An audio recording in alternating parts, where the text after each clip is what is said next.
আপনাদের সতর্ক করে দিচ্ছি। পরে বলবেন যে আমি সতর্ক করিনি, আমি আপনাদের সতর্ক করে দিচ্ছি।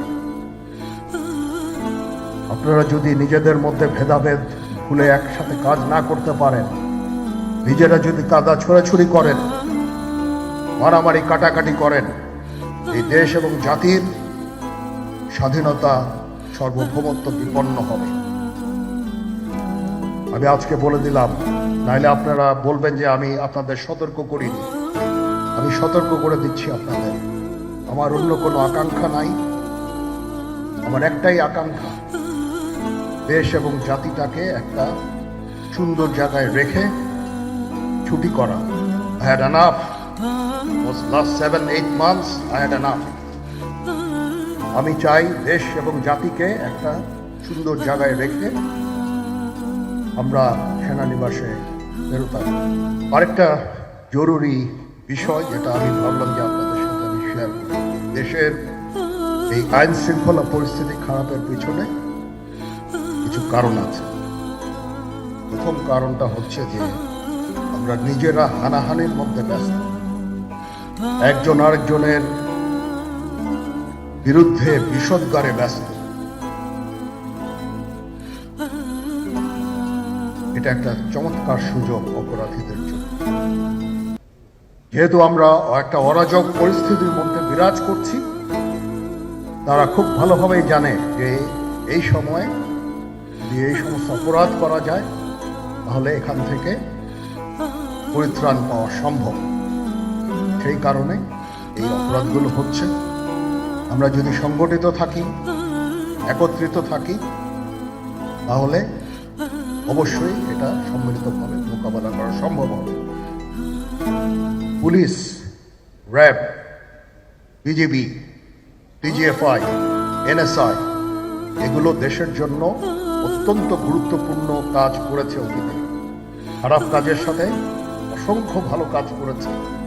আজকে যে দেশের স্থিতিশীলতা, দেশটাকে যে এত বছর স্থিতিশীল রাখা হয়েছে, এটার কারণ হচ্ছে এই সশস্ত্র বাহিনীর বহু সেনা সদস্য, সিভিলিয়ান সবাই মিলে এই অর্গানাইজেশনগুলোকে, অসামরিক সামরিক সবাই মিলে এই অর্গানাইজেশনগুলোকে এফেক্টিভ রেখেছে।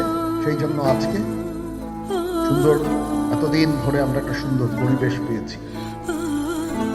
এর মধ্যে যারা কাজ করেছে, যদি অপরাধ করে থাকে সেটার শাস্তি হবে, অবশ্যই শাস্তি হতে হবে, না হলে এই জিনিস আবার ঘটবে। আমরা সেটাকে বন্ধ করতে চাই চিরতরে, কিন্তু তার আগে মনে রাখতে হবে আমরা এমনভাবে কাজটা করব এই সমস্ত অর্গানাইজেশনগুলো যেন আন্ডারমাইন না হয়। আজকে পুলিশ সদস্য কাজ করছে না, এটা বিশাল বড় কারণ হচ্ছে অনেকের বিরুদ্ধে মামলা, অনেকে জেলে। RAB, BGB, TGFI, NSI panic, বিভিন্ন দোষারোপ, গুম খুন ইত্যাদি তদন্ত চলছে। অবশ্যই তদন্ত হবে, দোষীদের বিচারের আওতায় আনতে হবে। এমনভাবে কাজটা করতে হবে যেন এই অর্গানাইজেশনগুলো আন্ডারমাইন না হয়। এই অর্গানাইজেশনগুলোকে যদি আন্ডারমাইন করে আপনারা মনে করেন যে দেশের শান্তি শৃঙ্খলা বিরাজ করবে, সবাই শান্তিতে থাকবেন, এটা হবে না, সেটা সম্ভব না। আমি আপনাদের পরিষ্কার করে বলে দিচ্ছি, এই দেশের শান্তি শৃঙ্খলা রক্ষার দায়িত্ব খালি সেনাবাহিনীর না। 2 লক্ষ পুলিশ আছে, বিজিবি আছে, র্যাব আছে, আনসার বিডিপি আছে, আমার আছে হচ্ছে 30,000 সৈন্য। এদেরকে আমি এই যে একটা বিরাট ভয়েড, আমি এই 30,000 সৈন্য দিয়ে আমি কিভাবে এটা পূরণ করব? 30,000 থাকে, আবার 30,000 চলে যায় ক্যান্টনমেন্টে, আরো 30,000 আসে। এটা দিয়ে আমরা দিন রাত আমরা চেষ্টা করে যাচ্ছি। এখানে যে সমস্ত উচ্ছৃঙ্খল কাজ হয়েছে সেটা আমাদের নিজস্ব তৈরি,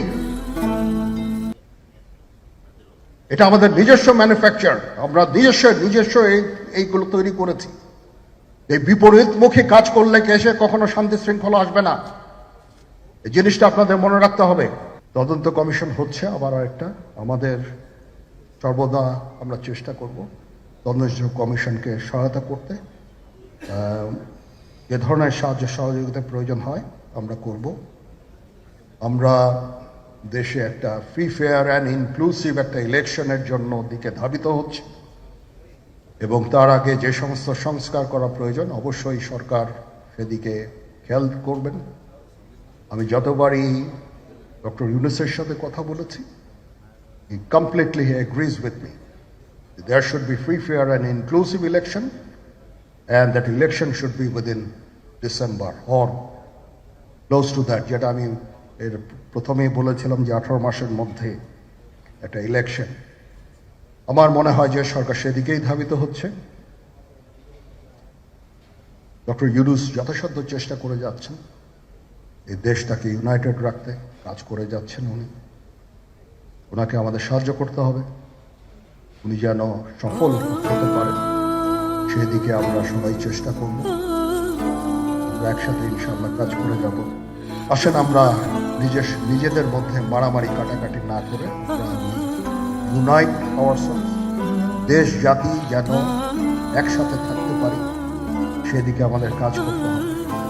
আমাদের মধ্যে মতের বিরোধ থাকতে পারে, চিন্তা চেতনার বিরোধ থাকতে পারে, কিন্তু দিন শেষে যেন আমরা সবাই দেশ এবং জাতির দিকে খেয়াল করে আমরা যেন এক থাকতে পারি।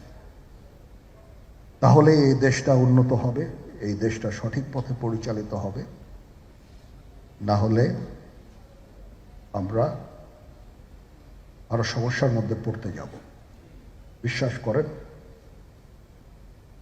we don't want to head, ওইদিকে আমরা যেতে চাই না। আমি আপনাদের সতর্ক করে দিচ্ছি। পরে বলবেন যে আমি সতর্ক করিনি, আমি আপনাদের সতর্ক করে দিচ্ছি। আপনারা যদি নিজেদের মধ্যে ভেদাভেদ ভুলে একসাথে কাজ না করতে পারেন, নিজেরা যদি কাদা ছোড়াছুড়ি করেন, মারামারি কাটাকাটি করেন, এই দেশ এবং জাতির স্বাধীনতা সার্বভৌমত্ব বিপন্ন হবে। আমি আজকে বলে দিলাম, নাইলে আপনারা বলবেন যে আমি আপনাদের সতর্ক করিনি। আমি সতর্ক করে দিচ্ছি আপনাদের। এই দেশ সুখে শান্তিতে থাকতে চাই, আমরা চাই না হানাহানি, কাটাকাটি, মারামারি। সেই উদ্দেশ্যে আমি কাজ করে যাচ্ছি, আমরা কাজ করে যাচ্ছি। আমাদের সেনাবাহিনীর প্রতি আক্রমণ করেন না। একটা কমন জিনিস আমি দেখতে পাচ্ছি, সেনাবাহিনী এবং সেনা প্রধানের প্রতি বিদ্বেষ কারো কারো। কি কারণে আজ পর্যন্ত আমি এটা খুঁজে পাইনি। আমরা হচ্ছে একমাত্র ফোর্স যেটা আপনাদের জন্য কাজ করে যাচ্ছি, দাঁড়িয়ে আছি প্ল্যাটফর্মে। Of course navy and air force, navy chief আবার মন খারাপ করে করছে, navy air force all we all আমাদেরকে সাহায্য করেন, আমাদেরকে আক্রমণ করেন, আমাদেরকে অনুপ্রাণিত করেন, আমাদেরকে উপদেশ দেন। কোনো একটা সমস্যা হয়ে গেলে আমি নুরুদ্দিন স্যারের স্বর্ণপন্ন হই এবং উনি আমাকে উপদেশ দেন। সিনিয়র জেনারেলরা আমাকে উপদেশ দেন, আমি সবার কাছে স্বর্ণপন্ন হই।